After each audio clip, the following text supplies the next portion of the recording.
Okay, let's see the human resources.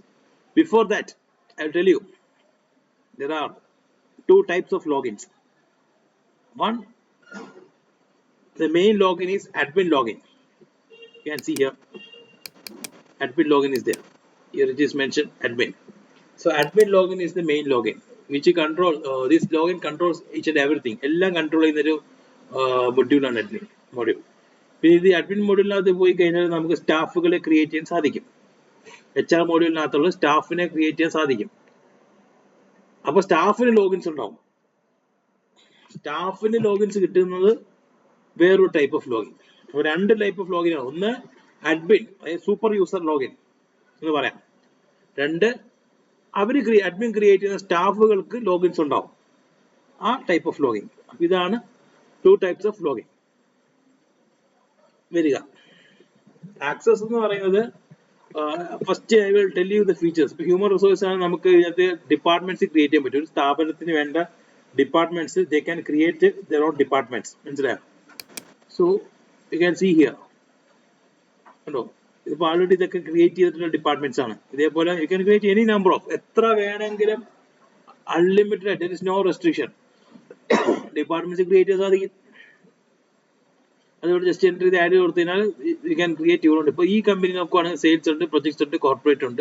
ചില companies marketing department വേണം. സെയിൽസിനകത്ത് തന്നെ അവർക്ക് വേണമെങ്കിൽ tele sales, personal sales, inbound sales എന്ന് പറഞ്ഞാൽ എത്ര ഡിപ്പാർട്ട്മെന്റ്, അതായത് അവരുടെ ഒരു ആ ഫൗണ്ടർ ഉണ്ട്, അല്ലെങ്കിൽ അവിടുത്തെ ജനറൽ മാനേജർ, അവിടുത്തെ ആരാണോ ഇൻചാർജ്, അവരുടെ ക്രിയേറ്റിവിറ്റി, അവരുടെ കേപ്പബിലിറ്റിക്ക് അനുസരിച്ച് അവർക്ക് ഇഷ്ടമുള്ള രീതിയിൽ ഡിപ്പാർട്ട്മെന്റ്സ് ക്രിയേറ്റ് ചെയ്യാൻ പറ്റും. അത് ഒന്നാമത്തെ കേസ്. ക്രിയേറ്റ് ചെയ്ത ഡിപ്പാർട്ട്മെന്റ്സ് അവർക്ക് ഇവിടെ കാണാനും ഡിലീറ്റ് ചെയ്യാനൊക്കെ പറ്റും. സിമ്പിൾ. പിന്നെ അത് വരുന്ന വെച്ചാൽ എംപ്ലോയിനെ ഓൺബോർഡ് ചെയ്യാൻ പറ്റും. എംപ്ലോയിനെ ഓൺബോർഡ് ചെയ്യുന്നത് നമ്മളുടെ എംപ്ലോയിയുടെ പേര്, പുതിയൊരാൾ ഇപ്പം ജോയിൻ ചെയ്യാൻ പോകണേ അവരുടെ പേര്, അവരുടെ മൊബൈൽ നമ്പർ, അവരുടെ ഇമെയിൽ അഡ്രസ്സ് എന്താണത്, അഡ്രസ് കമ്മ്യൂണിക്കേഷൻ എന്താണ്, ഡിപ്പാർട്ട്മെന്റ് അവർ ആൾറെഡി ആഡ് ചെയ്ത ഡിപ്പാർട്ട്മെന്റ്സ് ഏതാണെന്ന് വെച്ചാൽ അവർക്ക് സെലക്ട് ചെയ്യാം.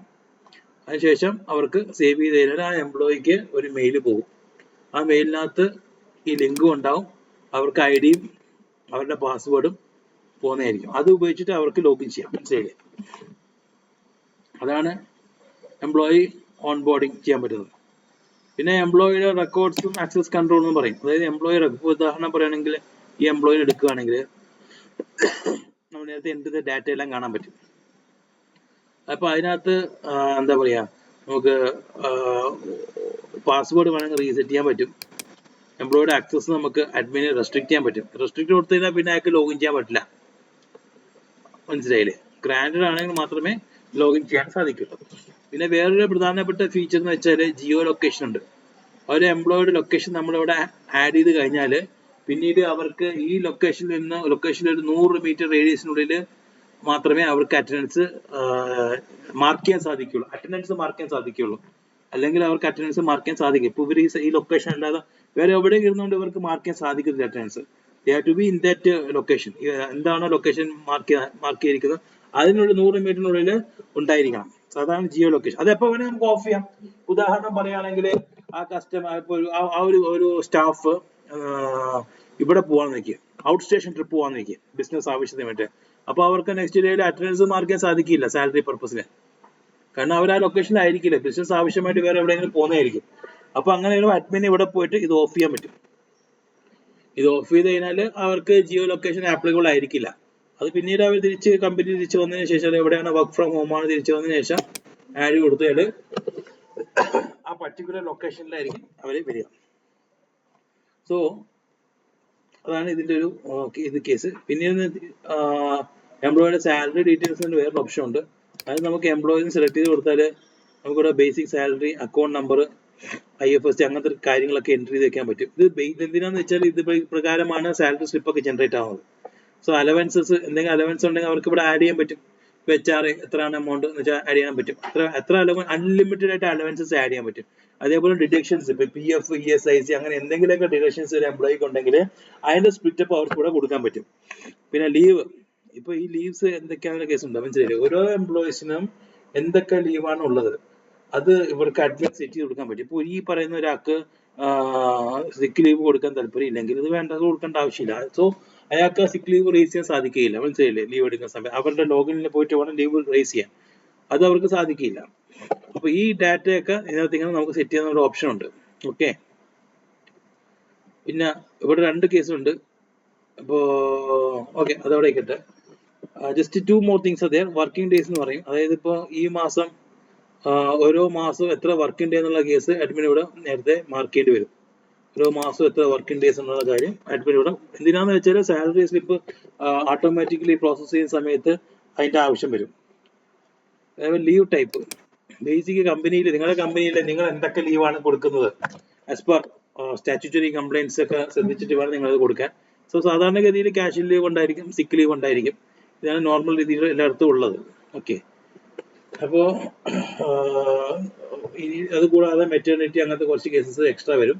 So what ever leave current as per your policy, നിങ്ങളുടെ HR പോളിസി എന്താണോ അല്ലെങ്കിൽ ലീവ് പോളിസി എന്താണോ അത് പ്രകാരം നിങ്ങൾ എന്തൊക്കെ കറന്റ് ഉണ്ടോ അത് നിങ്ങൾക്ക്. അപ്പോൾ ഫ്യൂച്ചറിൽ വേറെ പോളിസി വരുവാണെങ്കിൽ you can add no leaves also here. അപ്പൊ എന്ത് ടൈപ്പ് വേണമെങ്കിലും ആഡ്. ഒരു ഇയർലി കോട്ടാച്ച് തന്നെ ഒരു വർഷം എത്ര ലീവ് എടുക്കാം എന്നുള്ള കേസാണ് ഇവിടെ കൊടുത്തിരിക്കുന്നത്. ക്യാഷ് ലീവ് 12, അതായത് മാസം ഒരെണ്ണം വെച്ചിട്ട് 12 ലീവാണ് കൊടുത്തിരിക്കുന്നത്. സിക്ക് ലീവ് 10 ഇതിനകത്ത് കൊടുത്തിരിക്കുന്നത്. അപ്പൊ നമുക്കത് അങ്ങനെ നമ്മുടെ പോളിസി പ്രകാരം മാറ്റിയെടുക്കാം. നിങ്ങൾ ഓഫർ ലെറ്റർ അയക്കുന്ന സമയത്ത് അതിന്റെ പോളിസീസ് ഒക്കെ മെൻഷൻ ചെയ്തിട്ടുണ്ടാവും. അപ്പൊ അതിന്റെയൊക്കെ ബേസിസിൽ വേണം ഇതൊക്കെ അപ്ഡേഷൻ നടക്കുന്നത്. സോ ഈ ലീവ് ഒക്കെ എന്തിനാന്ന് വെച്ചാൽ, ഈ ലീവ് ടൈപ്പ് കൊടുക്കുന്ന വെച്ചാൽ ഇത് വെച്ചിട്ട് എംപ്ലോയീസിന് ലീവും കാര്യങ്ങളൊക്കെ ആഡ് ചെയ്യാൻ പറ്റുന്നത്. സോറി. അതേപോലെ പിന്നുള്ളതെന്ന് വെച്ചാൽ, അതേപോലെ ഇപ്പൊ എംപ്ലോയിയുടെ ലോഗിനിൽ പോയി കഴിഞ്ഞാൽ അവർക്ക് അറ്റൻഡൻസ് മാർക്ക് ചെയ്യാനുള്ള ഓപ്ഷൻ ഉണ്ടാവും. അങ്ങനെ അറ്റൻഡൻസ് മാർക്ക് ചെയ്യുന്ന ആൾക്കാർക്ക് നമുക്ക് പോയിട്ട് അപ്രൂവ് അറ്റൻഡൻസ് ക്ലിക്ക് ചെയ്ത് കഴിഞ്ഞാൽ നമുക്ക് അവരുടെ അറ്റൻഡൻസ്, ഇപ്പൊ ഇന്ന് മാർക്ക് ചെയ്ത അറ്റൻഡൻസ് ആണ്, ഈ 3 സ്റ്റാഫുകൾ ഇന്ന് അറ്റൻഡൻസ് മാർക്ക് ചെയ്തിട്ടുണ്ട്. സോ 2/8 അവര് എത്ര സമയത്താണ് മാർക്ക് ചെയ്യുന്നുള്ള കേസൊക്കെ നമുക്ക് കാണാൻ പറ്റും. സോ അതിന് സെലക്ട് ചെയ്യുക, അപ്രൂവ് കൊടുക്കുക. സോ അത് അപ്രൂവ് സക്സസ്ഫുള്ളി എന്നാണ് അത് വരും. സോ അറ്റൻഡൻസ് അപ്രൂവ് ആയി കഴിഞ്ഞു. അതേപോലെ തന്നെ ലീവ്, ആരെങ്കിലും ലീവ് എടുക്കുന്ന അപ്രൂവ് ലീവ് റിക്വസ്റ്റ് കൊടുത്തു കഴിഞ്ഞാൽ നമുക്ക് അവരുടെ ലീവ് എന്തെങ്കിലും ഉണ്ടെങ്കിൽ അതും അപ്രൂവ് ചെയ്യാൻ പറ്റും. ഓക്കെ, അതേപോലെ തന്നെ നമുക്ക് പിന്നെ റെഗുലറൈസേഷൻ ഓപ്ഷൻ ഉണ്ട്.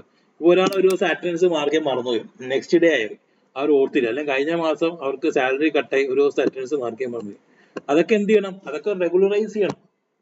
അവര് റിക്വസ്റ്റ് റേസ് ചെയ്ത് കഴിഞ്ഞാൽ, അത് അപ്രൂവ് ചെയ്ത് കഴിഞ്ഞാൽ അത് റെഗുലറൈസ് ചെയ്ത് കിട്ടും, മനസ്സിലായില്ലേ? അതായത് അറ്റൻഡൻസ് മാർക്കായിട്ട് കിട്ടും എന്നർത്ഥം. അത് വേറൊരു ഇതാണ്. പിന്നെ അതേപോലെ തന്നെ ചിലപ്പോൾ അവർ ലീവ് റിക്വസ്റ്റ് റേസ് ചെയ്ത ശേഷം അത് ക്യാൻസൽ ചെയ്യേണ്ട ആവശ്യം വരും, ചില സച്ച് ഒക്കേഷൻസ്.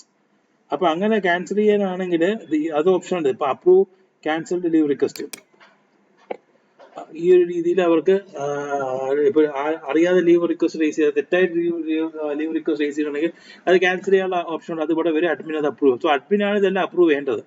അതേപോലെ അഡ്മിന് ഡൗൺലോഡ് ലീവ്സ് എന്ന ഓപ്ഷൻ ഉണ്ട്. ലീവ്സ് ഡൗൺലോഡ് ചെയ്യാൻ പറ്റും. മാസം സെലക്ട് ചെയ്ത് ഡൗൺലോഡ് ഇയർ സെലക്ട് ചെയ്ത് ഡൗൺലോഡ് കൊടുത്തു കഴിഞ്ഞാൽ അവർക്ക് എക്സൽ ആയിട്ട് ഡൗൺലോഡ് ചെയ്ത് കിട്ടും. ലീവ്സ് കമ്പനിയുടെ ആൾക്കാർ എടുത്ത ലീവ്സിന്റെ ഡാറ്റ അവർക്ക് എക്സൽ ആയിട്ട് കിട്ടും. അതേപോലെ അറ്റൻഡൻസും അവർക്ക് ഡൗൺലോഡ് ചെയ്യാൻ സാധിക്കും. ഡേറ്റും ഇതും ഫിൽട്ടർ ചെയ്ത് കഴിഞ്ഞാൽ they will also get the attendance report in Excel ഫോർമാറ്റിൽ കിട്ടും. ഓക്കെ, പിന്നെ മോസ്റ്റ് ഇമ്പോർട്ടൻറ്റ് തിങ് അത് വരുന്നത് വെച്ചാൽ സോറി മന്ത്ലി സാലറി ആണ്. മന്ത്ലി സാലറി എടുത്തു കഴിഞ്ഞാൽ യു ക്യാൻ സി ഓരോ മാസത്തെ ഇത് പ്രോസസ്ഡ് ആണ്. അപ്പോൾ നമുക്കത് ക്ലിക്ക് ചെയ്ത് കഴിഞ്ഞാൽ നമുക്കത് കാണാൻ പറ്റും, ഇതിന്റെ ഒരു സാലറി കേസസ് കാര്യങ്ങളൊക്കെ നമുക്ക് കാണാൻ പറ്റും. Okay, so this is the case. അപ്പൊ ഇത് വെച്ച് ഇതിന്റെ ഓപ്ഷൻ ഉണ്ടാവും, നമുക്ക് അപ്രൂവ് എന്ന ഓപ്ഷൻ ഉണ്ടാവും. അപ്രൂവൽ കൊടുത്തു കഴിഞ്ഞാൽ എല്ലാ എംപ്ലോയീസിനും സാലറി സ്ലിപ്പ് ജനറേറ്റ് ആവും. അവരുടെ ലോഗിനിൽ പോയിട്ട് അവർക്ക് ഡൗൺലോഡ് ചെയ്ത് എടുക്കാൻ പറ്റും. ആ മാസത്തെ സാലറി സ്ലിപ്പ് അവർക്ക് PDF ഫോർമാറ്റിൽ ഡൗൺലോഡ് ചെയ്ത് എടുക്കാൻ സാധിക്കും. സോ അവർ ഡെയിലി അറ്റൻഡൻസ് മാർക്ക് ചെയ്യുന്നു, ലീവ് എടുക്കുമ്പോൾ ലീവ് മാർക്ക് ചെയ്യുന്നു. അതിന്റെ ബേസിസിൽ ഇവർ ഡെയിലി അപ്രൂവും കാര്യങ്ങളൊക്കെ ചെയ്യുന്നു. അതിന്റെ ബേസിൽ മന്ത് എൻഡ് സാലറി പ്രോസസ്സിംഗ് സമയത്ത് സാലറി സ്ലിപ്പ് എല്ലാവർക്കും ജനറേറ്റ് ആവുന്നു. ഇതാണ് ബേസിക്കലി HR മോഡ്യൂളിന്റെ കഥകൾ. ഓക്കെ, ഇതേപോലെ തന്നെ എംപ്ലോയി ലോഗിനകത്ത് അറ്റൻഡൻസ് മാർക്ക് ചെയ്യാനുള്ള ഓപ്ഷൻസ് ഉണ്ട്. അതേപോലെ തന്നെ ലീവ് റേസ് ചെയ്യാനുള്ള ഓപ്ഷൻ ഉണ്ട്. ലീവ് റേസ് ചെയ്യാൻ പറ്റും. അവർക്ക് എത്രയാണ് ലീവ് അലോട്ട് ചെയ്തിരിക്കുന്നത് അത് പ്രകാരം ലീവ് റേസ്. ഇപ്പോൾ ക്യാഷ് ലീവ് 12 ഉണ്ട്, 12 എടുത്തു കഴിഞ്ഞെങ്കിൽ പിന്നീട് അവർക്ക് ക്യാഷ് ലീവ് എടുക്കാൻ സാധിക്കില്ല. പിന്നീട് അവർ ക്യാഷ് ലീവ് എടുക്കാൻ അവർക്ക് സാധിക്കും. എല്ലാ ലീവ് എക്സോസ്റ്റ് ചെയ്യാൻ ലീവ് എടുക്കാൻ പറ്റില്ല. സോ അങ്ങനത്തെ കുറച്ച് കാര്യങ്ങൾ ഓരോ എംപ്ലോയിയുടെ ലോഗിൻസിലും ഉണ്ട്. Okay, so this is the HR. അപ്പോൾ you understand all these things features ഞാൻ റഫായിട്ട് പറഞ്ഞിട്ടുണ്ട്. അപ്പോൾ അത് പ്രകാരം അണ്ടർസ്റ്റാൻഡ് എവറിത്തിങ് എന്നിട്ട് വേണം ഏത് ഫീച്ചേഴ്സ് ചോദിച്ചാൽ നിങ്ങൾക്ക് പറയാൻ സാധിക്കണം. ഓക്കെ.